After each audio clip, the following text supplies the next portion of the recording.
Lydia Edwards. She is a graduate of NEWRA College, which is also my alma mater. A graduate of American University Law School. She has a master's in tax from Boston University Law School. She is one of the driving forces behind the Domestic Workers Bill of Rights. She has worked for Greater Boston Legal Services. She's currently on leave from the city's Office of Housing Stability.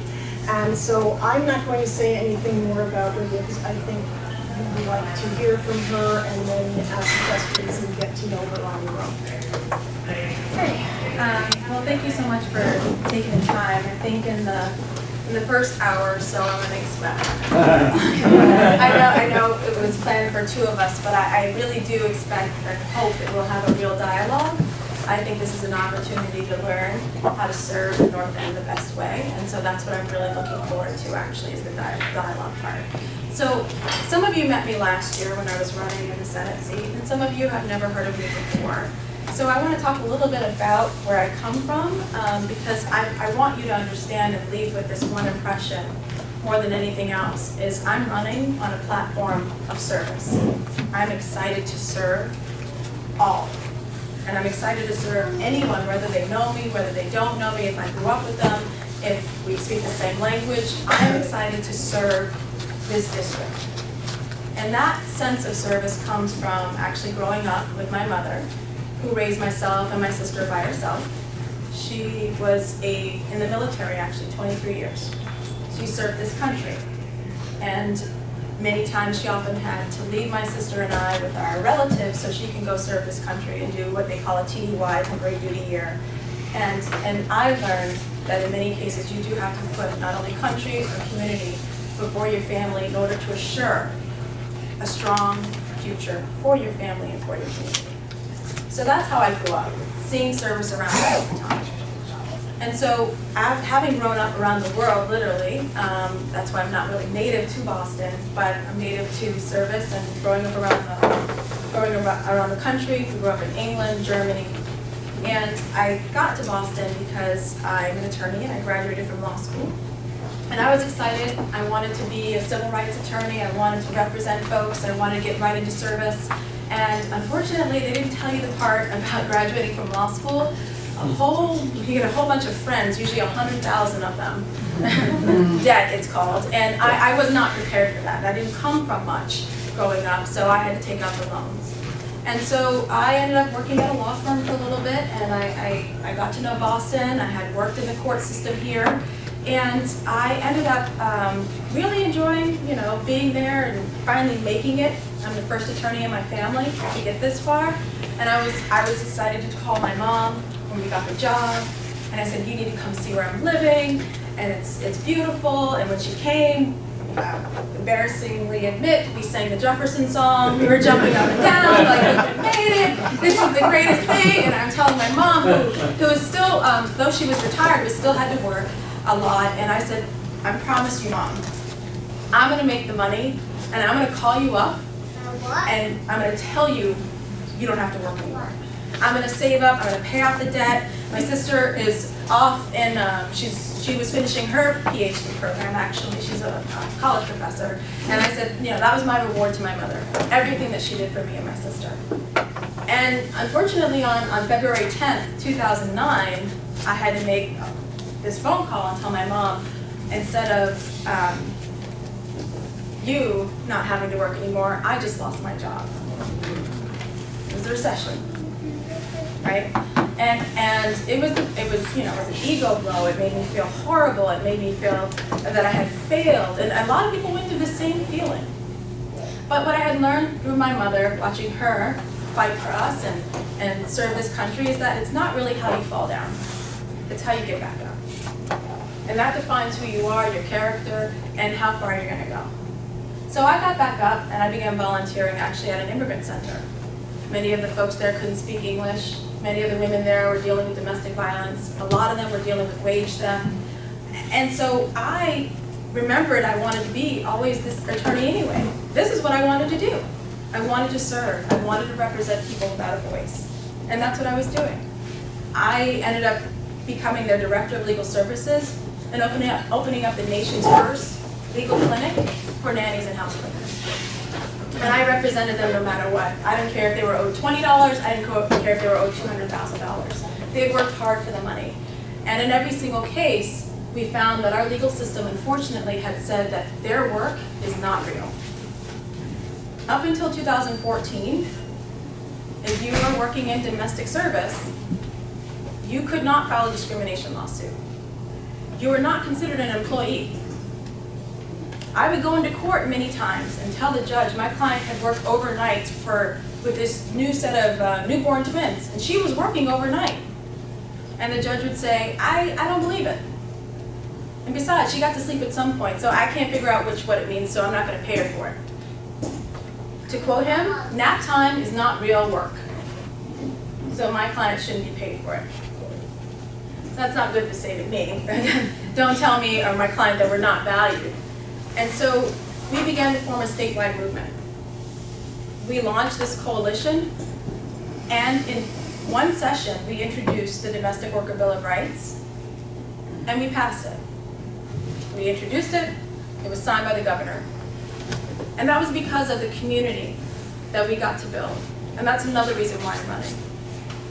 I believe every bit of my life experience, having lost a job, having to fight to get back up, having represented people who are not from this country, all of those things have provided skill sets. I speak Spanish, I speak Portuguese. I've learned how to work with people who have never, ever actually read a book in their life, can't read at all, to having to fight in corporate America. These are skill sets. And to me, they're actually tools to build bridges. Because I do find that there's a lot of discourse between the old and new neighborhoods, between the new immigrants and the older immigrants, between what people call yuppies, between people called townies. That's what we call each other, and sometimes that causes more separation than it does community.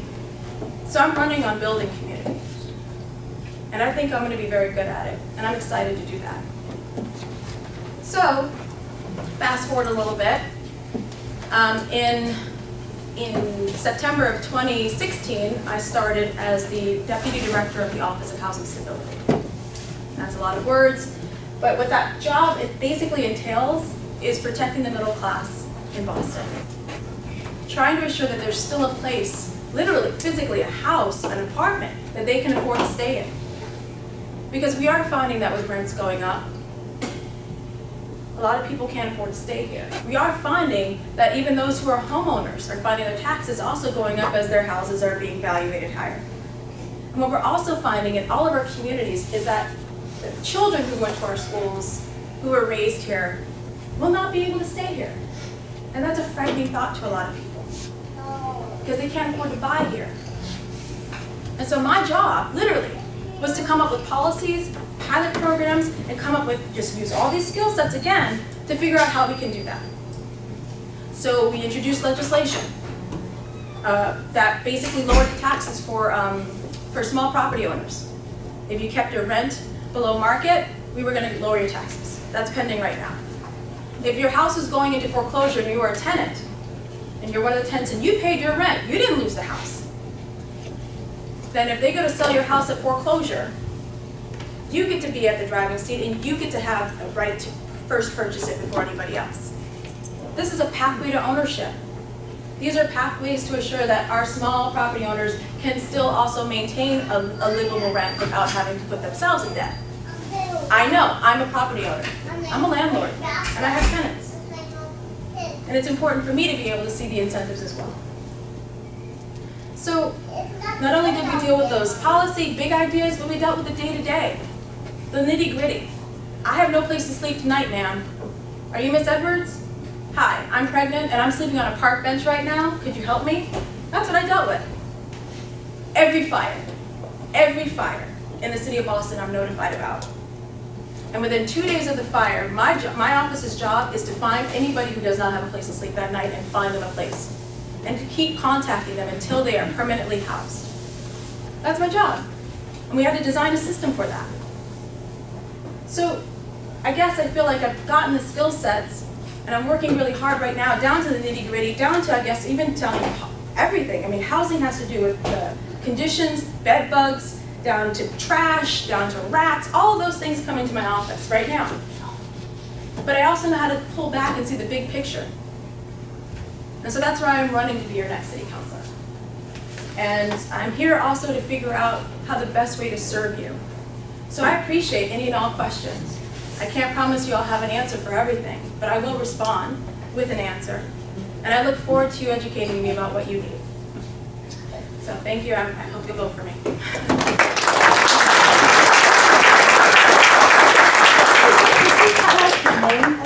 My name is Lydia Edwards. Thank you, Lydia. Thank you.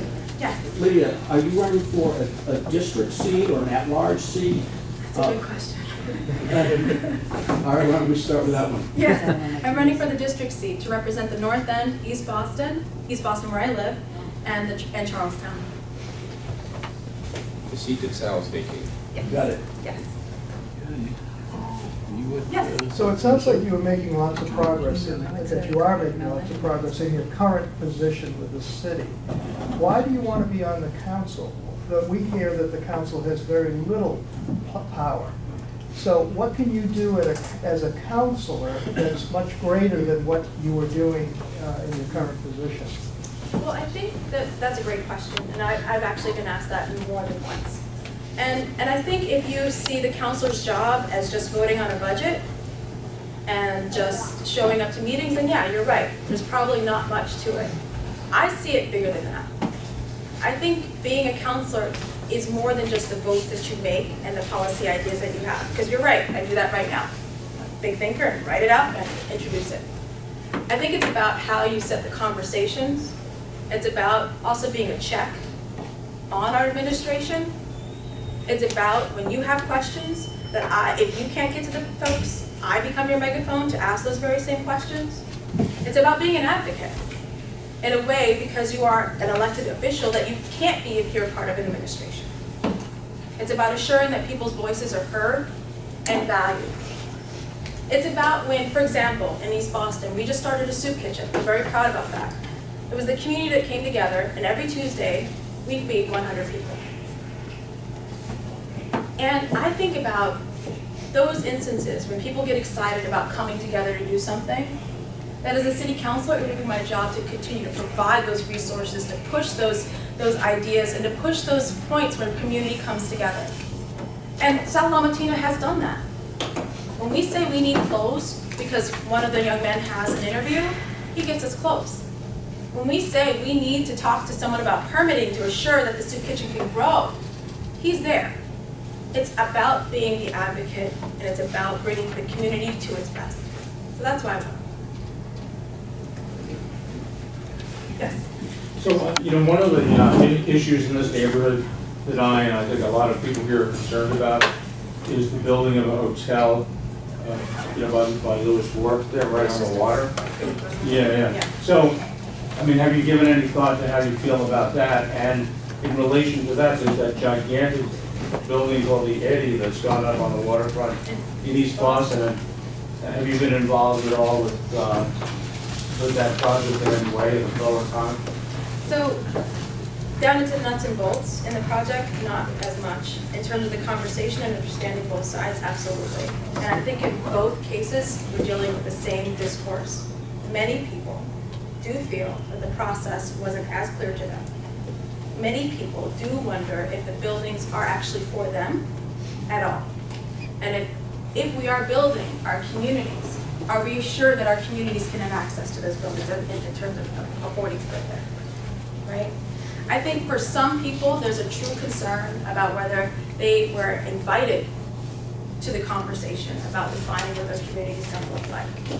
And I've been lucky actually to work in the administration, to understand what that process looks like. And I will speak very highly of all of my colleagues, not just because I'm running, but because I've actually seen the stress put on them to be able to deal with the day-to-day. So I would not throw anyone under the bus for the sake of just simply saying, oh, we need X and Y.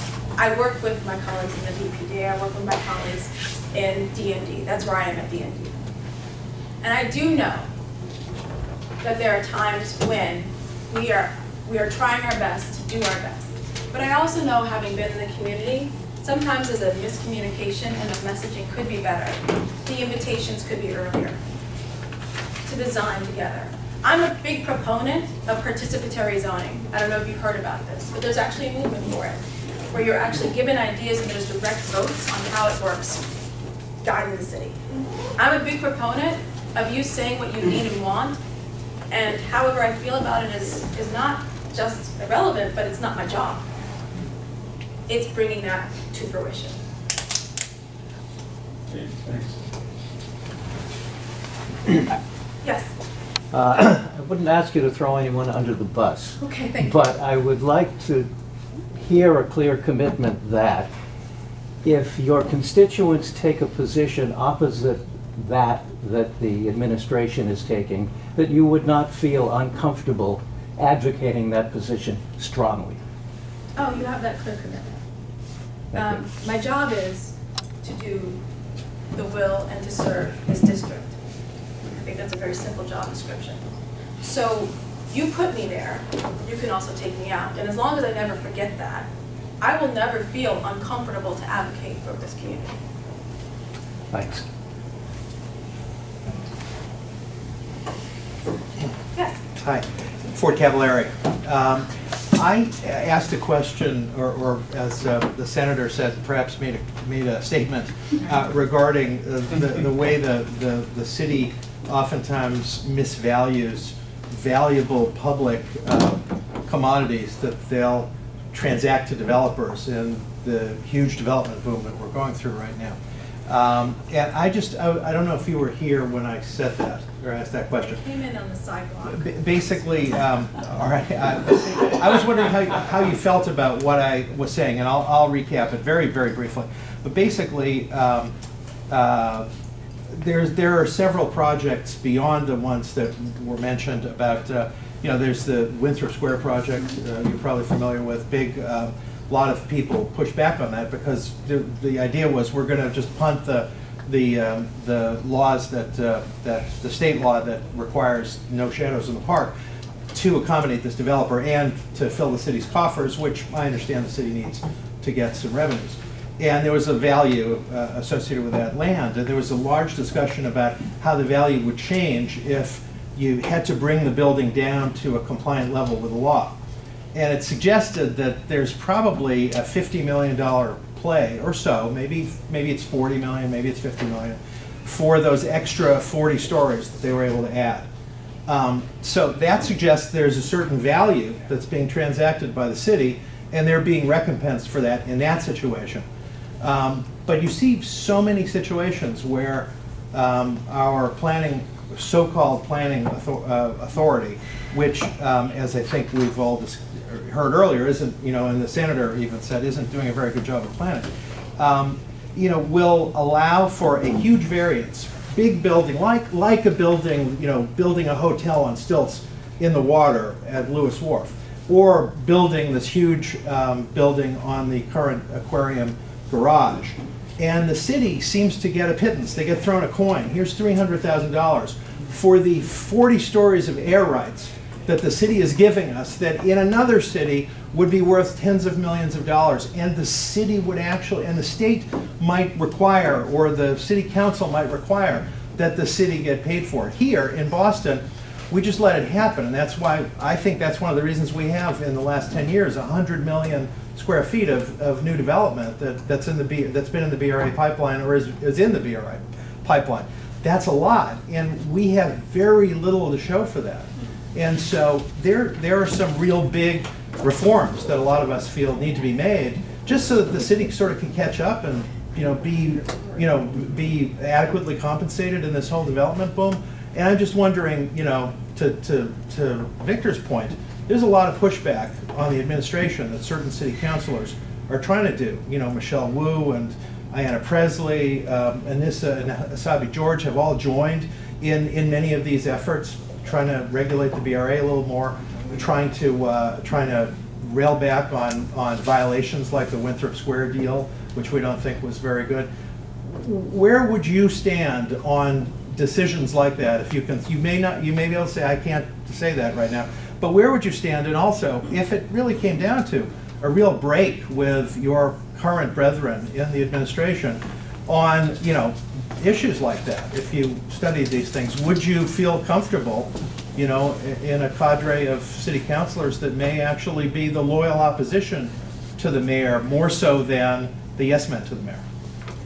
So, that was a lot. Yeah, sorry. I tend to talk a lot, sorry. So let me address what certain things that you brought up.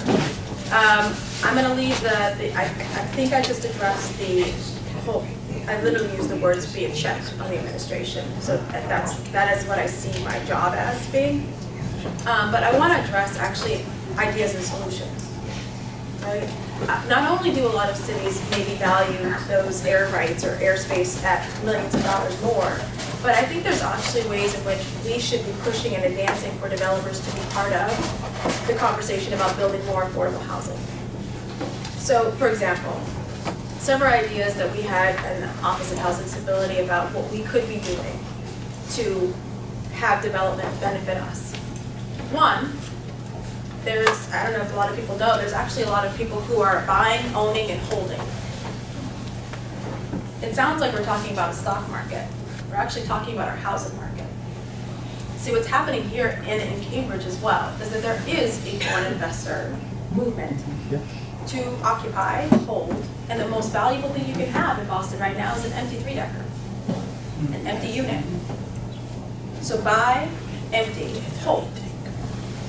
And what I think this administration and what I would do as a counselor is begin to come up with policies for how do we act like the SEC?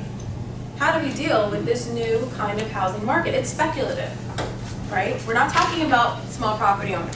They're not even part of what I'm talking about. We're talking about people literally who are buying a unit on Monday. This is what we've seen in Tremont. By Friday, they bought it for $1 million on Monday, sold it for $1.5 million on Friday. That is not a joke. There's not a stock market, there's not a lottery ticket that has that kind of return right now. Where do you have to buy?